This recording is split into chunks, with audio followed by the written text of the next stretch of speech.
Good afternoon, Colin here with Techout, and today we're back with another Samsung video, and this one is going to be about the Galaxy Store. And what I mean by the Galaxy Store is I mean the Samsung App Store specific to Galaxy devices.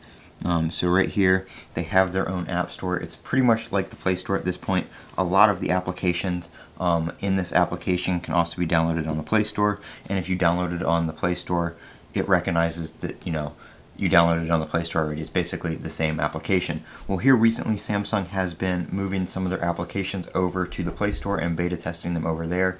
Most notably the Samsung Good Lock application for customizing your device.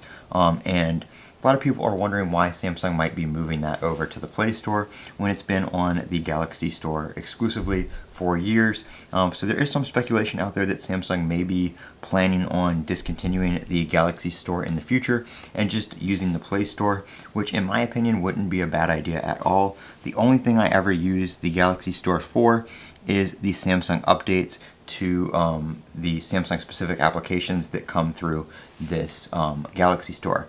Everything else I always use the Play Store, of course, because everything is there. Anything that's available on the Galaxy Store app-wise that I've ever used is also available on the Play Store. Like I said, except for the Good Lock application, which has always been a Galaxy Store exclusive, but now that that's being moved over to the Play Store as well, there's really no other reason I would use the Galaxy Store. That's the only thing I've ever downloaded from here.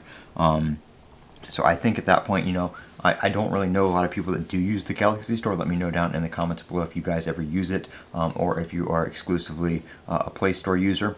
But one thing that may be happening here in the future, I just saw running around on X that some rumors were dropping about that Samsung may be planning on discontinuing the Galaxy Store, and whether that's going to be anytime soon or whatnot, we don't know. But maybe something in One UI 7 or in the future after that, they may discontinue it and just have everything over in the Play Store. So that's just a little update I wanted to bring you guys, just something I've seen around here recently. We do have iOS 18 coming up next week, so if you guys are interested in any of that, I will be live streaming on Monday the 10th, and we will be installing betas here on the channel live, so make sure you subscribe, and don't forget to watch all that if you are interested in any iOS or iPadOS or watchOS content. I'm Colin with Techout. Don't forget to comment, rate, and subscribe, and as always, have a great day.